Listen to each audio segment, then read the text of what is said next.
Bonjour à tous, merci d'être présents pour le Café PME Plus avec l'entreprise Grand Sail. C'est un vrai bonheur de recevoir Grand Sail aujourd'hui pour ce sujet des achats responsables.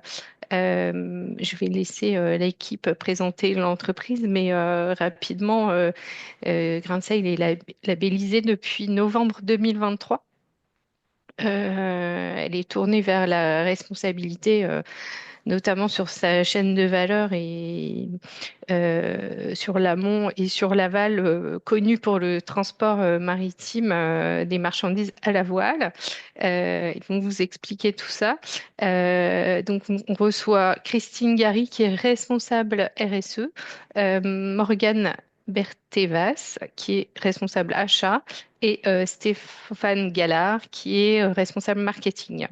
Merci beaucoup à tous les trois de nous partager un morceau de votre stratégie, de votre travail sur l'achat responsable. Je vous laisse la parole. On a une demi-heure de présentation, plus détail un petit peu de ce qui a été mis en place sur le sujet. Et puis, on enchaînera avec 15 minutes de questions en fin de présentation. Je vous laisse la parole à tous les trois. Très bien. Merci Catherine, merci Myriam.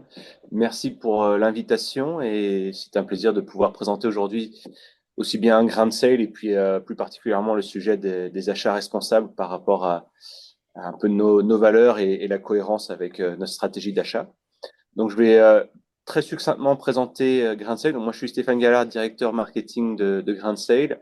Grain de Sale est une entreprise assez particulière puisqu'elle marie deux activités qui sont assez distinctes. D'une part, une activité agroalimentaire terrestre basée à Morlaix, dans le Finistère, où on est fabricant de chocolat, donc chocolatier et aussi torréfacteur de café.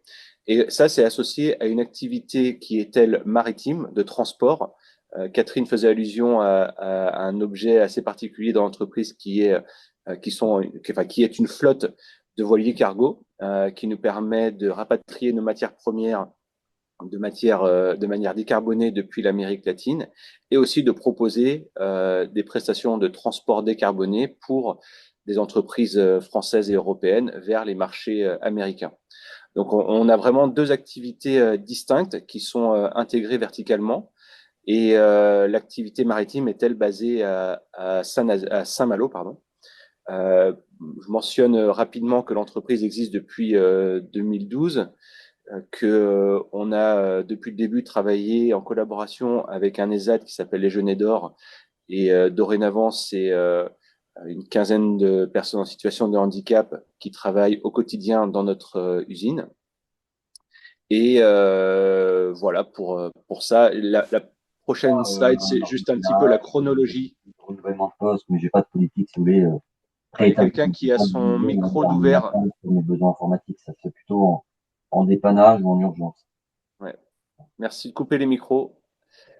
Donc, sur les grandes étapes, c'est le projet de départ de Grain de Sel, c'est vraiment de faire de la logistique décarbonée à travers la flotte de voiliers cargo.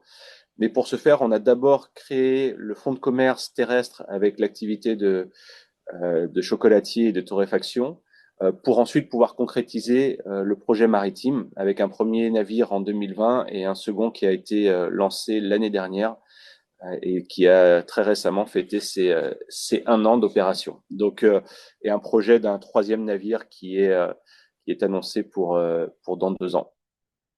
Sur les valeurs, c'est très simple chez nous, c'est la qualité des produits, donc sur le sourcing, et ça on en parlera plus particulièrement avec mes collègues, le goût, les origines de nos produits et évidemment l'élaboration de nos recettes avec notamment le contrôle et la maîtrise de nos process industriels pour justement avoir une cohérence jusqu'au bout. L'aventure humaine, l'aventure maritime, j'irais jusqu'à dire aussi une aventure entrepreneuriale, essayer de casser les codes, faire différemment, proposer un autre modèle d'entreprise qui est basé sur la troisième valeur chez nous, donc le développement durable, qui va réussir à allier et tenir en équilibre les dimensions écologiques, sociales et économiques. Il y aurait beaucoup de choses à raconter. C'est pas forcément l'objet de la discussion d'aujourd'hui, mais ça vous donne un petit aperçu de l'entreprise. Et je vais continuer en vous présentant un petit peu le contexte qui nous amène à parler en particulier actuellement d'une stratégie d'achat qui pourrait être potentiellement remise en cause, alors que la situation est particulièrement complexe sur les matières premières nous concernant directement, à savoir le cacao et le café. Donc, euh, pour ceux qui le savent peut-être pas trop, parce que vous êtes peut-être moins concernés par ces produits-là, le dérèglement climatique, puisque ce sont des produits qui proviennent des zones tropicales, en l'occurrence pour nous de l'Amérique latine et zone Caraïbe, donc dans la ceinture tropicale, on va dire République dominicaine, Pérou, Colombie, toute cette zone-là, a été depuis plusieurs années et encore plus récemment impactée de manière assez frontale par les aléas climatiques qui ont engendré des pertes consécutives sur plusieurs années pour le cacao en particulier. Et ça s'est traduit par une augmentation fulgurante et massive du cours du cacao qui met à mal déjà les chaînes d'approvisionnement, mais aussi les stratégies de pricing et d'achat sur l'ensemble de la filière et évidemment pour Grain-Sale en particulier. La prochaine slide, c'est la situation sur le café qui est un petit peu plus récente, historiquement un petit peu plus, c'est un marché un peu plus aléatoire aussi, mais qui là aussi souffre de tendances de fond qui sont à peu près les mêmes que ce que l'on constate sur le cacao. Et donc depuis plusieurs mois, depuis la fin de l'année dernière, on là aussi constate des augmentations fulgurantes. On note un doublement des cours en seulement quelques mois. Et clairement, ça pose des questions sur déjà la disponibilité des matières premières sur le court et le moyen, voire même sur le long terme. Mais en particulier sur comment est-ce qu'on arrive à concilier la nécessité de bien acheter. Et je mentionnais tout à l'heure, la valeur principale pour nous, c'est le goût. On a un modèle d'entreprise qui est assez particulier, qui entraîne un peu un empilement de coûts parce qu'on a le navire, parce qu'on a des politiques salariales aussi en interne, parce qu'on a des stratégies d'achat qui essayent de corriger aussi des manquements du marché. On est une petite entreprise, etc. Tout ça fait que on finit par avoir des produits qui sont un peu premium au niveau du pricing et qui doivent assez logiquement aussi être un peu premium sur le produit intrinsèquement. Donc c'est là où nous, on doit réussir à essayer de tenir en équilibre cette approche premium tout en souhaitant, en essayant de rester aussi accessible que possible pour le maximum de personnes et de consommateurs. Donc là, quand on constate ce que l'on voit sur les marchés de ces produits, de ces matières premières, clairement, c'est difficile et on se pose énormément de questions de comment est-ce qu'on arrive à faire ça. Donc la prochaine slide évoque un petit peu les conséquences directes. Évidemment, une hausse inévitable des coûts de production que l'on doit répercuter tout ou partie sur le consommateur. On a choisi pour l'instant de réduire nos marges raisonnablement. On ne peut pas le faire non plus en se tirant une balle dans le pied, mais raisonnablement pour tenter de limiter justement l'impact qui est quand même important. Je le note, on fait partie de PME+, donc on est sensible à ça, mais que nous, on travaille sur des filières bio et que le bio, aujourd'hui, commence à être délaissé par les cacaoculteurs et les caféiculteurs parce que les cours du conventionnel ont largement dépassé les anciens cours du bio, qui était une façon pour les cacaoculteurs et caféiculteurs de gagner un peu plus. Et donc, ce que l'on entend, c'est pourquoi s'embêter à se contraindre à des cahiers des charges qui sont assez stricts, alors qu'on peut gagner très raisonnablement maintenant notre vie sans devoir passer par la certification bio. Donc c'est vrai que pour nous, on a double peine puisque non seulement les produits deviennent un peu plus difficiles à sourcer, sont plus chers, mais en plus de moins en moins disponibles sur du bio. Donc comment est-ce qu'on répond à ça? Eh bien, on essaye sur la prochaine slide de faire preuve de pédagogie, d'une part, auprès du consommateur, de rester fidèle à nos valeurs. ce que l'on a, ça a été l'objet de discussions chez nous, et comment est-ce qu'on rogne, entre guillemets, est-ce qu'on fait les choses différemment, est-ce qu'on s'autorise, temporairement même, pour faire face à la situation, de faire les choses un peu différemment ou pas. Et la réponse a systématiquement été non. On ne peut pas, en fait, renier sur nos valeurs. Il faut rester fidèle, il faut être cohérent, même si cela implique, hélas, qu'il y ait un impact sur le prix final. Et donc, c'est là où la pédagogie rentre en jeu, de pouvoir éduquer, un petit peu informer, je vais pas dire justifier, mais d'une certaine manière, c'est aussi ça, justifier, apporter des explications pour mieux comprendre la conséquence sur le prix, et finalement aussi inciter à consommer moins, mais consommer mieux. C'est-à-dire qu'il faut faire des choix, et au lieu d'acheter du café ou du cacao de basse qualité, privilégier du cacao ou du café de bonne qualité, issu de filières responsables, et peut-être le consommer plus raisonnablement, et plus être plus vigilant en fait, et on peut maintenir un niveau de plaisir important sans forcément euh, sans forcément contribuer au problème, et plutôt en essayant de faire partie de la solution en tant que consommateur. Donc voilà, donc ça c'est un petit peu l'introduction, et ce qui va suivre maintenant, c'est une explication un petit peu plus technique sur comment on fait l'achat chez nous. Oui. Merci Stéphane pour l'introduction. Alors, donc moi je suis Morgane, je travaille au service achat. Aujourd'hui, je serai un peu le porte-parole du service et on va tâcher de vous expliquer avec Christine, qui est responsable qualité. Bonjour. Le travail que l'on fait au long cours pour répondre à l'achat responsable chez Grain de Sale.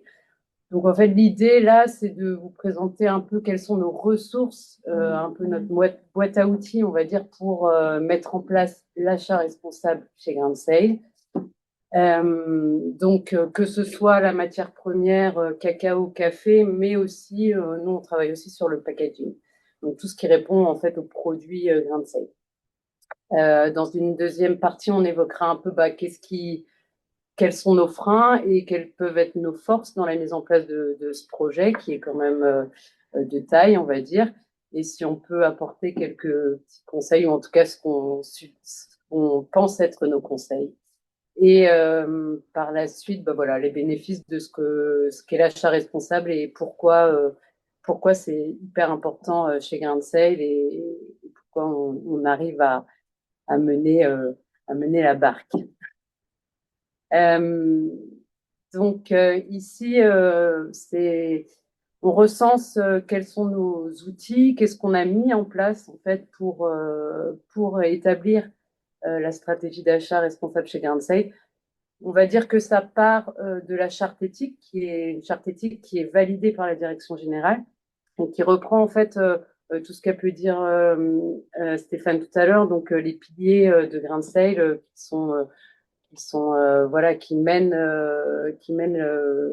l'équipe tout au long de l'aventure. Donc pour nous, ça reste un guide pour baliser les achats. Et ce guide, ben, c'est un petit peu ce qui est recensé en dessous sur la slide. Ça veut dire qu'on va déjà dans un premier temps, à chaque fois qu'on fait un achat, que ce soit de matière première, de packaging, on se pose toujours les bonnes questions. Est-ce qu'on en a besoin? Quel cahier des charges doit-il répondre? Je pense que Christine peut nous aider sur ce point-là. Effectivement, c'est quelque chose de voilà. Quelles sont les questions qu'on doit se poser pour dire est-ce que c'est nécessaire d'acheter et comment on achète?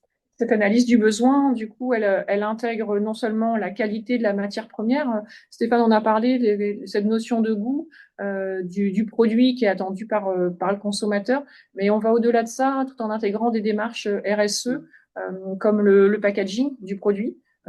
Qu'est-ce qu'on fera de ce produit quand il va arriver, comment réemployer les emballages.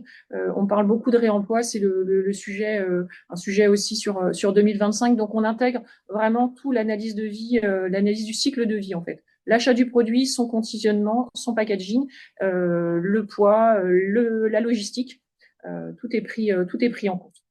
Ouais.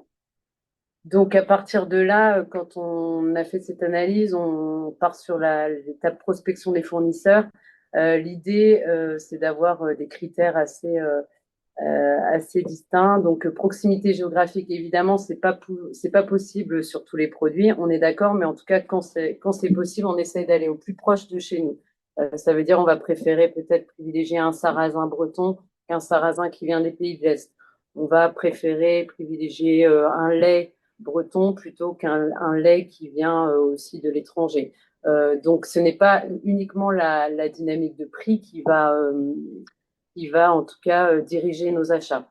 Évidemment, quand il s'agit de cacao, de café, on vérifie toujours qu'on ait une possibilité de transport via grain de sel, via notre cargo voilier. Donc ça veut dire effectivement vérifier que on peut acheminer les produits en bonne et due forme pour qu'ils puissent être transportés via notre voilier cargo, par exemple.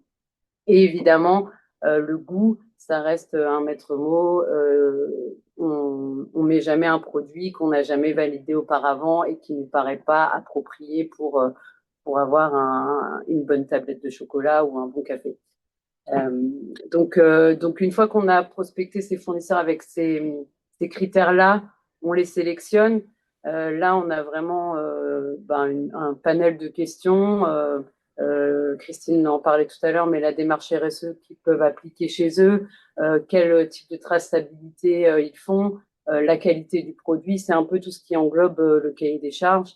Euh, donc on les sélectionne à partir de tous ces critères. Et ensuite, on essaye du mieux possible d'avoir une logique de contractualisation. En d'autres termes, achat, ça veut dire essayer de faire le moins possible d'achats spot, mais plutôt de passer par contrat de façon annuelle qui implique qu'on ait une forme de coopération sur le long terme avec nos fournisseurs. Donc, on essaie de développer un partenariat qui fait qu'après, la relation, elle est plus simple elle est plus stable. Et on arrive à voilà, développer des nouvelles choses, que ce soit des nouveaux produits au niveau packaging, c'est beaucoup plus simple. En fait, via la contractualisation, on apprend à se connaître, on apprend à travailler ensemble via tous les services, que ce soit logistique, qualité, marketing. En fait, voilà, tous les services sont impliqués et ce qui fait qu'on est beaucoup plus réactif et beaucoup plus, on va dire, souple sur certains critères parfois. Et ensuite, ce qui renforce un peu aussi notre relation de partenariat, c'est qu'on fait des évaluations annuelles. Donc, ce que je disais, c'est qu'on partage des expériences. On va en équipe pluridisciplinaire chez les fournisseurs pour comprendre nos problématiques, les leurs, les nôtres, essayer de s'adapter quand il y a besoin de développer un nouveau produit ou voilà, si jamais on a besoin de conseils, en tout cas, voilà, c'est beaucoup plus simple le dialogue. Cette relation de fournisseur, elle a commencé à s'établir au moment de la contractualisation et on essaye de maintenir cette relation forte entre eux et nous pour créer vraiment du lien et un climat de confiance, ce qui permettra de progresser beaucoup plus facilement ensemble. Ces visites qu'on a mis en place depuis l'année dernière, en fait, ont permis de créer du lien et surtout de traiter plus rapidement en fait les problématiques qu'on a pu rencontrer sur le process. Dernièrement, c'est le cas sur du packaging, on a des entreprises qui sont à côté, de faire venir pas les personnes des achats, mais les personnes qui sont sur le terrain pour voir comment on met en œuvre le packaging, quelles sont nos problématiques, a permis vraiment de solutionner nos problèmes et puis surtout de gagner finalement du temps de part et d'autre. Voilà. Donc, on vous parlait de cette boîte à outils et donc pour créer cette stratégie achat qui n'est pas forcément simple à mener tous les jours. En fait, le fait d'être chez Grain de Sel, donc d'être dans une PME, peut nous apporter à la fois des freins et à la fois des forces. On va dire on est dans les deux cas. Le fait que Grain de Sel, voilà, soit une PME, ça peut nous permettre d'être très agile parce qu'on est très réactif dans les décisions. Si jamais on a on a des décisions à prendre. Là, en ce moment, on est très actif sur justement le cacao, le café, parce que ça demande une agilité de prise de décision au niveau des achats. Voilà, on peut se réunir en comité de pilotage avec les personnes concernées et réagir rapidement. Et au contraire, ça peut aussi être difficile parce qu'on est une petite PME et on a des exigences d'une grande entreprise parce qu'on a un cahier des charges qui est strict. Euh, on veut remplir des conditions de qualité qui sont importantes, que parfois et on voilà, c'est parfois pas tous les jours facile de trouver des interlocuteurs qui peuvent répondre à nos qualités, que ce soit en bio, que ce soit en calibre de produit, que ce soit en matériaux spécifiques pour du packaging. Et nous, on est assez voilà, direct et on veut des produits de qualité. Euh, donc, euh, donc voilà, c'est aussi un frein parce que d'être une petite entreprise, parce que des fois, voilà, comme je disais, on veut un certain calibre de produit, mais on n'arrive pas à le mettre en place parce qu'on a aussi un outil de production qui est un peu limitant. Donc évidemment, on est une petite entreprise, donc on n'a pas 10 chaînes de produits, de production, de lignes de production. Donc il faut que notre produit rentre dans un certain standard qui puisse passer. La force, c'est quand même qu'on fait toujours un produit qui est bon, qui est de qualité, et ça on peut pas nous l'enlever en tout cas. Il y a aussi la partie maritime qui peut être un frein, c'est un très bel atout parce que c'est un business model innovant qui suscite beaucoup d'intérêt de la part de nos clients, mais aussi de nos partenaires. Mais aussi c'est contraignant au niveau des achats parce qu'il faut rentrer dans un calendrier de navigation, il faut que la matière soit disponible à un certain moment et parfois les récoltes elles sont un petit peu retardées. On peut avoir des délais et parfois, il peut arriver qu'on puisse louper le coche et qu'on puisse pas embarquer à un bon moment. Et là, ça peut contraindre, ça peut être très compliqué pour mettre en place l'ensemble de l'import, quoi. Et voilà, évidemment, on a toujours une logique de prix aussi. On a la chance d'être sur un produit qui est un peu plus premium, donc on n'est pas dans dans comment, dans une stratégie d'achat où on tire au maximum les coûts, mais on est quand même, on doit répondre quand même, voilà, à un prix consommateur qui est raisonnable, on va dire. Donc, on a quand même une logique qui rentre là-dedans, donc qui est indéniable pour le service achat. Et ce que je voulais, voilà, ce que j'ai déjà dit auparavant, c'est qu'en cas de crise, on met en place souvent des comités de pilotage. Et ça, c'est vraiment la force aussi de Grand Sail, c'est d'être d'une taille raisonnable et d'avoir des gens qui sont très réactifs et pas trop. On n'est pas, enfin, on a de l'administration, on a des processus, mais on est aussi très réactif. Et ça, c'est valable pour tous les services. Donc, on peut répondre à des crises assez rapidement. À noter que sur un comité de pilotage sur le cacao, par exemple, il y aura moi donc pour le marketing, il y aura notre directeur commercial. Donc c'est vraiment pluridisciplinaire. Donc ce qui fait qu'on est déjà informé de la situation, mais on est aussi capable de faire valoir des arguments que peut-être uniquement les achats ou uniquement la logistique n'auraient pas forcément pris en compte. Donc, ce sont des petits comités de pilotage. On ne met pas 15 000 personnes dessus, mais on essaye d'avoir une représentativité malgré tout au sein de l'entreprise qui permet justement d'avoir des bonnes questions qui sont posées et d'avoir une sorte d'unanimité quand la décision est prise. C'est vraiment une idée d'avoir voilà, un consensus de façon transversale sur toutes les fonctions concernées en tout cas.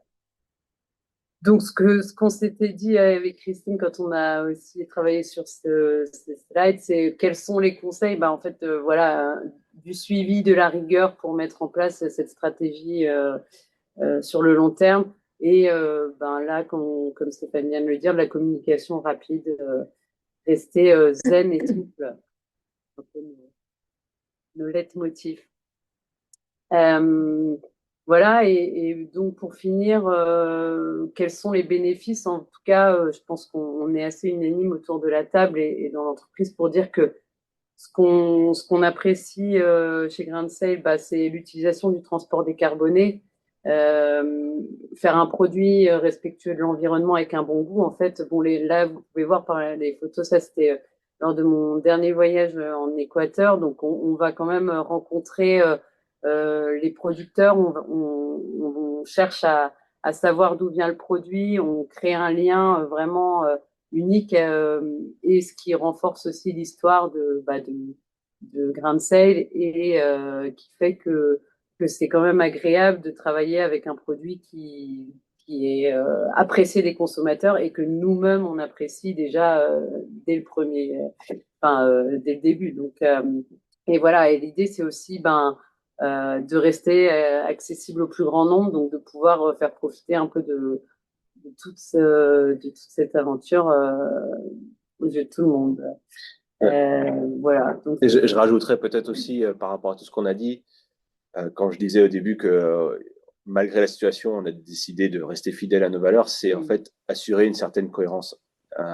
Et la cohérence, elle est aussi bien pour nous par rapport à notre façon de travailler en interne, mais c'est aussi, et peut-être surtout, la cohérence vis-à-vis de nos interlocuteurs externes, que ce soit des acheteurs professionnels ou le consommateur final.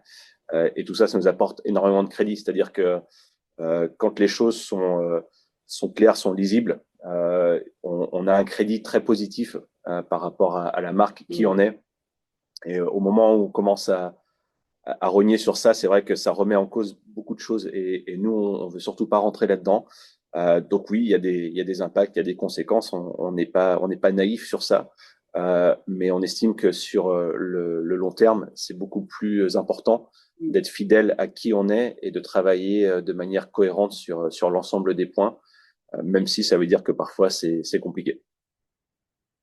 Alors, au-delà de là, ça, c'est aussi une aventure humaine. On a parlé des relations avec nos fournisseurs. Donc, il y a le voyage de Morgane, mais il y a aussi tous les échanges qu'on peut avoir avec nos fournisseurs locaux. Je pense à un fournisseur de thé qui est à 15 minutes d'ici, qu'on a rencontré et qui porte les mêmes valeurs que Grain de Sel à sa petite échelle. Mais aller le rencontrer, le faire venir aussi dans nos locaux, ça crée du lien, ça renforce notre projet, puis notre conviction de communiquer et de fabriquer un produit sain avec un goût toujours conforme et répondant aux attentes de nos consommateurs. Si vous avez des questions, on sera ravis d'y répondre. Merci beaucoup à tous les trois pour cette présentation. Vous êtes dans le timing à 1000%, donc merci pour ça aussi, c'est parfait. On a eu une question dans le chat de Brice de la société Redzel Briand. Merci Brice pour la question. Et Sébastien de l'équipe qui est directeur commercial a répondu. Donc je vais quand même vous partager la question et la réponse. Quelle réactivité. La hausse des prix reste une bonne nouvelle pour le revenu des petits producteurs? Non, point d'interrogation. Donc, je sais pas, je peux donner la réponse de Sébastien et peut-être que vous pouvez renchérir. Ou Sébastien, vous voulez prendre la parole pour le dire à l'oral? Non, je vais laisser l'équipe répondre. Et puis, Ouais. j'ai répondu en partie, mais il y a tellement en fait, il y a tellement de critères Mm. par rapport aux revenus des producteurs. Je vais laisser répondre à Stéphane et je pense Morgane qui seront plus à même de répondre à cette question. Mais j'ai répondu en partie, quoi. Voilà. C'est une réponse qui serait longue à développer, donc je vais essayer de faire court et Morgane pourra abonder. Mais déjà, ça dépend énormément des zones du globe sur les systèmes de rémunération. En Afrique, ce sont des modes de rémunération très différents de ceux qu'on a en Amérique latine. Donc, la tendance de fond, elle est bonne, clairement. Nous, on avait des stratégies justement de réajustement de prix à travers déjà les primes bio, à travers des primes que nous, on accordait un peu calquées sur le commerce équitable.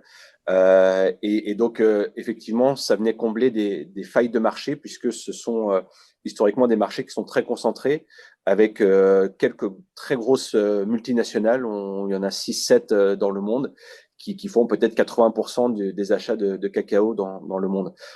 Donc c'est vrai que le petit producteur et même les petites coopératives ont du mal à pouvoir peser dans la balance de la négociation. Ce qui fait que artificiellement, historiquement, le prix ou le cours du cacao était plutôt bas, ce qui ne garantissait pas effectivement un revenu digne pour les producteurs. Donc c'est une bonne chose que le prix augmente. Mais en fait, ils sont aussi les premières victimes de la situation. C'est-à-dire que quand on parle de la pénurie de cacao, de baisse de rendement, etc., c'est eux qui sont les premiers impactés. Donc c'est temporairement une bonne chose qu'ils puissent plus dignement gagner leur vie, mais la tendance de fond est quand même très inquiétante pour tout le monde, clairement. Donc on va essayer d'être positif là où on peut l'être. Mais bon, c'est très très inquiétant et justement des stratégies d'accompagnement que nous on avait mis en place, nous et d'autres évidemment, mais sur de la polyculture, sur de l'agroforesterie, sur une augmentation de la biodiversité et donc de la résilience aussi des pieds de cacao, enfin des plantations de cacao. Tout ça peut contribuer sur le moyen et sur le long terme à permettre à ces personnes-là de continuer à vivre de leur travail et d'avoir du travail, justement. Et donc c'est une situation très complexe. Mais oui, au moins temporairement, et on l'entend, ils vivent mieux. Ils vivent mieux. Mais quand on a des cours qui font x3, x4, c'est presque un peu toucher la loterie. Donc ça peut aussi avoir des effets pervers. Et on a aussi entendu un peu de ça. Quand on n'a pas l'habitude d'avoir de l'argent et que tout d'un coup on en a, on ne prend pas les meilleures décisions avec l'argent que l'on gagne non plus. Donc il faut aussi accompagner. Ça c'est plus le travail des coopératives, mais ça peut aussi être notre travail et des gouvernements, inévitablement, mais qui sont très souvent défaillants dans ces zones rurales. Donc, voilà. Stéphane, je voudrais juste rajouter une chose aussi, et je le mettais en partie dans la réponse, c'est que ces hausses de prix sont majoritairement liées au changement climatique, hein, clairement. Il y a évidemment l'offre et la demande aussi qui jouent là-dessus, mais c'est le changement climatique, hein, le gros problème. Et donc, ça va devenir très aléatoire, en fait, les revenus des producteurs. Encore plus aléatoire qu'à l'époque, en fait, puisqu'il y a certaines fois, bah, ils toucheront rien parce qu'ils produiront rien, ou ils produiront peu. À cause du changement climatique. Et puis il y a d'autres fois, ils produiront à foison parce que l'année aura été bonne. Mais on rentre quand même dans une période hyper aléatoire au niveau des revenus pour les producteurs, hein, c'est clair. Ouais. Mais, et puis c'est donc, comme disait avant Stéphane, c'est très localisé. Donc c'est un marché mondial donc, qui est coté en bourse. La note est donnée majoritairement par les pays africains, puisque ce sont le Ghana et la Côte d'Ivoire qui sont les principaux producteurs de cacao au monde. Et nous, on achète en Amérique latine, mais on est quand même assujetti et donc à ces cours-là. Et effectivement, les cultivateurs, les producteurs subissent ça aussi. Mais effectivement, moi, quand j'étais en Équateur, là, ils sont plutôt contents et tant mieux pour eux. Je pense que c'est important que leur matière soit valorisée. Elle l'est, elle l'est énormément. Là, pour vous dire, maintenant, certains producteurs doivent s'armer de garde pour conserver les fèves de cacao parce que ça devient de l'or, ça devient des choses qui sont enfin, convoitées. Donc, ça devient aussi difficile de gérer la chaîne logistique parce que auparavant, ce qui pouvait, les fèves de cacao doivent subir une fermentation, comme vous pouvez le voir là sur la photo du milieu. Là, ça devient compliqué. Ils ont peur de laisser leur ferme, voilà, ça doit subir une fermentation pendant plusieurs jours. aujourd'hui, c'est même compliqué pour eux, voilà, de laisser leur or sans surveillance. Donc, ça entraîne d'autres coûts aussi. Bon, effectivement, ils essayent aussi de prendre ce bénéfice pour réinvestir un peu dans leur ferme, certains, effectivement, pour améliorer la façon dont ils cultivent, la façon dont ils rémunèrent, etc. Mais il faut que ce soit bien jaugé, quoi. Donc, c'est effectivement, ça, c'est du cas par cas après. Donc, oui, c'est intéressant, je pense, pour eux, pour tout le monde, c'est important de comprendre que c'est une matière qui vaut plus que finalement ce qu'elle valait il y a quelque temps. Les professionnels du cacao disent que ça va continuer effectivement enfin, en tout cas, que ça stagnera. Et il faut savoir qu'un cycle pour replanter des cacaoyers, pour que ça revienne, pour que ça refasse des cultures, des récoltes, etc., il faut minimum 3 ans pour que ça redonne. Donc on est parti évidemment sur un cycle de quelques années et ça rebaissera certainement pas comme ça a pu l'être et ça rebat les cartes, mais en tout cas, oui, je pense que c'est quand même positif pour la filière et aussi bien pour le café. Je pense que c'est important, même si ça facilite pas notre travail. Merci à tous pour cette réponse très complète. Je continue avec les questions. Comment est-ce que vos critères de sourcing varient en fonction de la famille d'achat? Est-ce que vous avez défini vos priorités en termes d'impact ou de risque et d'opportunités? Euh, On a pardon. des questions qui peut-être se complètent. Est-ce que vos contrats sont pluriannuels? Et comment est-ce que vous opérez vos arbitrages coûts par rapport à vos critères RSE? Ça fait peut-être 3 questions en une. Nos contrats sont annuels. Aujourd'hui, on n'est pas une assez grosse société pour pouvoir se permettre de s'engager sur plusieurs années. C'est un peu notre logique. Et on est aussi une entreprise qui se développe, mais il y a toujours beaucoup de choses qui rentrent en compte. Donc, on peut pas non plus s'engager trop longtemps. Donc aujourd'hui, c'est plutôt de l'annuel. Nos critères, évidemment, de choix, ils dépendent en fonction. C'est très aléatoire, mais ils vont dépendre de la rareté du produit. On va dire que de la situation à l'instant T, en fait, de la possibilité. Enfin, c'est vraiment du cas par cas. Parfois, voilà, il faut se saisir. Enfin, les offres, par exemple, pour du cacao, on travaille avec quand même un conseiller technique qui est sur place, hein, qui nous aide. Et lui, il a les contacts directs et parfois il nous dit voilà, là, on a une récolte de telle ferme, elle est disponible à l'instant T.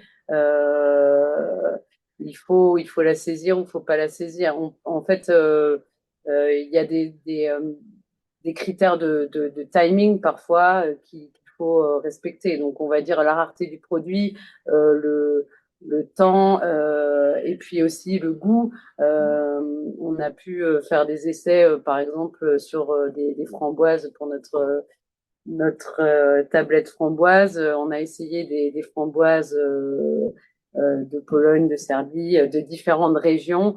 Et des fois, il y a une framboise voilà, Qui est meilleur, qui est quoi. meilleure que Ouais. l'autre. Et donc, quoi qu'il arrive, on la choisira. Euh, voilà, donc oui, on essaye d'arbitrer en fonction de ces différents critères. Et Je fais par rapport à la stratégie RSE, il y avait une réflexion sur ça. oui, alors la stratégie RSE, évidemment, bah, nous, on va dire que dans tous nos fournisseurs, il y a quand même une dominante RSE qui est en place. De toute façon, ils fournissent tous du bio déjà. Donc c'est déjà un critère. Après, évidemment, ils vont plus ou moins loin dans leur démarche RSE. Mais si on va choisir, si on a le choix d'avoir le même produit chez un fournisseur qui, je sais pas, met en place, enfin, a des panneaux solaires chez lui plutôt qu'un qui n'en a pas, on va peut-être aller plutôt vers chez ce fournisseur-là. Et même si ça coûte un peu plus cher. Même si ça coûte un peu plus cher. C'est un peu l'idée. Euh, donc voilà, Et après, dans la stratégie de développement de produits, donc sur la partie plus R&D, en fonction de ce que c'est, si c'est le produit principal, on va être peut-être un peu plus regardant sur le prix dès les phases amont. Si c'est par exemple sur une tablette avec une inclusion où on va mettre 2, 3, 4% de quelque chose en plus, c'est vrai que là, proportionnellement, on peut peut-être être moins regardant sur le prix de cette matière première parce qu'elle va être utilisée proportionnellement à de faibles quantités. Mais ça ne veut pas dire qu'on ne le prend pas en compte, mais on a un petit peu de latitude. C'est moins vrai sur le café, parce que là, du coup, le café est le café. Donc le sourcing et l'achat va être extrêmement important. Mais sur le chocolat, on a un petit peu plus de latitude où on peut, sur certains cas, ultrapasser, j'ai envie de dire, un peu la dimension prix, dans une certaine mesure. Mais après, de toute façon, c'est aussi le marché. Hein, donc, on regarde énormément ce qui se passe sur le marché, le prix, nos tendances de vente, etc. Il y a eu des stratégies d'homogénéisation de nos prix aussi pour permettre justement de faire vivre une gamme qui va avoir des tablettes qui peuvent être un petit peu plus chères pour nous à produire, avec d'autres qui sont peut-être un peu moins chères, et ce qui fait qu'on a on s'y retrouve, nous, au niveau de nos marges à peu près, et on ne s'interdit pas de faire des choses malgré tout. Merci beaucoup pour ces explications. Alors, une question d'Élise de la société Epidis. Est-ce que 100% de vos fournisseurs sont sélectionnés selon votre charte ou est-ce que vous avez ciblé vos 20-80? Également, cette charte est-elle signée par vos fournisseurs et comment enregistrez-vous le suivi par un audit, une auto-évaluation de vos fournisseurs ou autre? Et j'ajoute quels sont les indicateurs RSE suivis? Question de BPC Cambio, compagnie Léa Nature. Christine, je vais intervenir là-dessus. Oui, alors de toute façon, tous nos contrats d'achat intègrent les notions qui sont présentes dans notre charte éthique. Donc c'est co-signé, donc c'est évalué, c'est refait tous les ans. Sur cette évaluation annuelle, on l'a fait en équipe pluridisciplinaire. C'est un peu notre mode de travail. Hein. On parlait de développement de produits, on travaille en équipe pluridisciplinaire, en gestion de crise, bien sûr, mais également pour l'évaluation annuelle de nos fournisseurs, c'est en équipe avec achat, qualité et production.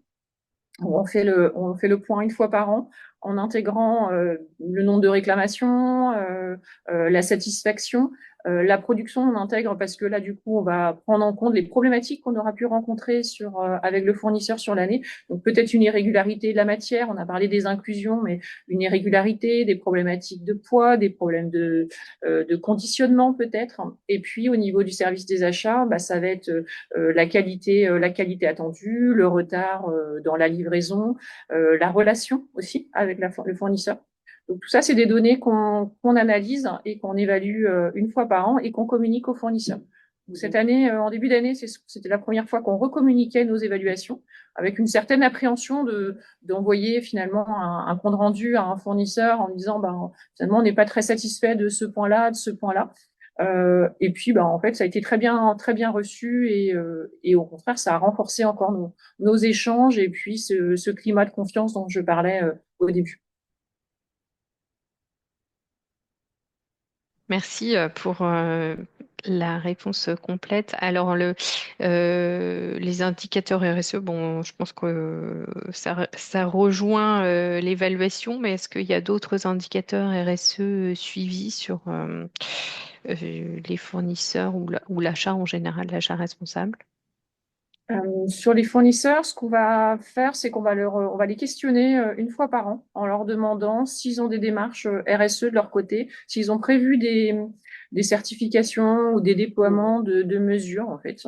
C'est principalement ça, en fait. Oui, c'est voilà, c'est savoir s'ils ont des labels, s'ils ont mis en place eux aussi des chartes éthiques, si nous, quand on achète les matières premières, c'est observer si effectivement ils ont des démarches dans les filières concernées dans les pays de production, comment ils travaillent avec leurs filières en fait. Est-ce qu'ils sont effectivement dans ce développement de filière? Est-ce qu'ils sont monofournisseurs? Est-ce qu'ils sont plurifournisseurs? Ça peut changer la donne parce que ce sont des partenariats qui mettent en place sur du long terme. Donc ça, c'est des critères qu'on va évaluer dans le choix de nos fournisseurs et dans leur mise en place de politique RSE. Et évidemment, il y a aussi cette dynamique dont on n'a pas trop parlé ici, mais c'est s'ils mettent en place aussi du travail avec ESAT, ça peut être intéressant, que ce soit en France ou dans des pays, dans d'autres pays. Mais voilà, nous, on valorise ce travail-là euh, chez nous. Donc, c'est vrai qu'on est assez sensible à cette dynamique sociale. Et s'il y a une entreprise que l'on peut choisir et qui met aussi en place cette dynamique, on va plutôt aller vers ces choix-là. Sachant qu'on achète en direct, mais aussi via des intermédiaires, des importateurs, Ouais. donc il y a différents niveaux de structure, on va dire. Et ces critères RSE, évidemment, ils sont valables pour. Enfin, les critères sont divers et variés. Ça va être de la politique RH qui va être mise en place chez le fournisseur jusqu'à voilà les installations techniques qu'ils peuvent mettre en place pour améliorer leur consommation d'énergie, jusque voilà au travail, comme je disais tout à l'heure, comme le bien-être des salariés. En fait, ça va être vraiment divers et varié et aussi voilà la façon dont ils travaillent avec leur filière, quoi, qui est important pour nous. Donc c'est très vaste. La liste peut être un peu longue. Merci beaucoup. Alors, on a dépassé un petit peu, mais encore une ou deux questions. Je sais qu'il y a Mathieu Labrossé-Dupont qui a voulu aussi en poser une. Déjà, quelle forme prend l'évaluation des fournisseurs très rapidement? Vous l'avez dit, hein, c'est une évaluation annuelle. Ouais, sous quelle C'est forme? ça. Alors, c'est un fichier Excel hein, basique avec des points qui sont pondérés en fonction, enfin, des critères qui sont pondérés en fonction des items par la qualité, par la production et par les achats. Au final, on se retrouve avec une note et en fonction de la note, on peut déclencher un audit ou plutôt un questionnement qualité à qualité ou achat à achat. Et dans tous les cas, l'évaluation est transmise au fournisseur. Et là, D'accord.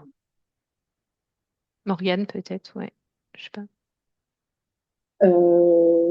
Pardon, vous voulez que je complète Non, non, juste très bien. Apparemment, ça répond à la question. Parfait. Ok. Bon, on a des personnes qui doivent La brosse et partir. Dupont, il y Kino, avait. merci. Oui, et une question sur les actions qui sont peut-être mises en place face au changement climatique pour une meilleure résilience. Bon, on a abordé pas mal le sujet, mais est-ce qu'il y a des actions à proprement dit qui sont mises en place? Et Mathieu, on vous laisse la parole. Oui, rebonjour. Donc, merci pour la présentation. Je confirme que vos produits sont très bons. J'en prends régulièrement. Euh, si on surfe sur, enfin, je vois que les questions tournent beaucoup autour de la sélection des fournisseurs, parce que bon, c'est la thématique. Et ce qui est sous-jacent à ça, c'est effectivement la complexité d'avoir du poids face à parfois des fournisseurs qui ont beaucoup de clients, un gros volume, et nous qui n'avons pas forcément un poids suffisant pour pouvoir imposer certaines choses. Mais ce que je voulais savoir, c'est est-ce que, et je crois que Morgane l'avait dit juste avant, est-ce que vous n'êtes pas challengé par vos clients qui imposeraient des formes plus strictes d'évaluation, du type audits sociaux, puisque dans l'achat responsable, vous faites des efforts sur la géographie quand vous pouvez, vous achetez en France quand vous pouvez, bon, le cacao et le café, on sait que c'est compliqué. Vous faites beaucoup de choses sur le transport, donc ça c'est très bien, mais après il y a le pan social. Et est-ce que vous n'êtes pas challengé par vos clients là-dessus pour savoir réellement comment travaillent les fournisseurs, leurs conditions de travail chez eux, etc. Quand vous dites client, style Oui, la grande la grande distribution ou les description, ouais, clients. ok. Ouais. Ouais. Peut-être Sébastien, c'était encore Sébastien, là, c'est ouais. bon, là. À ma connaissance, en fait, c'est par rapport à ce que je disais tout à l'heure, c'est une sorte de cohérence. Et je pense relativement à la taille de l'entreprise et le crédit que l'on a et la cohérence un peu sur tout ce qu'on essaye de faire. Je pense que c'est pas un sujet où on vient vraiment trop nous titiller. Ça ne veut pas dire que ça n'arrivera pas et qu'on devra peut-être renforcer ces points-là, mais pour l'instant, c'est pas quelque chose qui a été explicitement demandé et qui poserait problème dans les relations et dans les négociations. Et ce que disait, alors deux points, et puis je pense que ça recoupe avec une autre question, c'est ce qu'on disait avant, c'est la force, c'est évidemment d'être agile, de faire les choses avec un certain niveau de cohérence. Une des faiblesses, c'est effectivement d'avoir un niveau d'exigence qui parfois est un peu plus costaud, plus contraignant par rapport à la taille de l'entreprise et puis ce qu'on est réellement capable de mettre en œuvre nous-mêmes. Enfin, on est aussi limité par nos propres ressources internes. Et ça, je pense que si on le dit de manière assez honnête, assez transparente, on, on a parfois l'aura d'une très grande entreprise. Je n'ai pas mentionné les chiffres, mais on est soit 80 et quelques personnes maintenant. L'entreprise grandit un peu. On a fait à peine 14 millions de CA consolidés l'année dernière. Ah, voilà, faut garder toute proportion. Voilà, faut être raisonnable par rapport à ce qu'on peut nous exiger aussi. Donc nous, c'est un petit peu ce que l'on fait vis-à-vis de nos consommateurs, enfin nos clients aussi et de nos fournisseurs. C'est on essaie de bien faire les choses. Si tout n'est pas parfait, on continue à avancer ensemble. Ok, ok, merci. Bah, merci beaucoup. Je crois qu'on a fait le tour. On aurait, je pense, encore beaucoup de choses à dire, hein, mais on peut conclure Enfin, cet échange. n'hésitez pas à prendre contact avec nous, soit via Catherine ou via les LinkedIn ou autres. Si vous avez d'autres questions et souhaitez poursuivre des échanges, on est absolument ouvert à ça.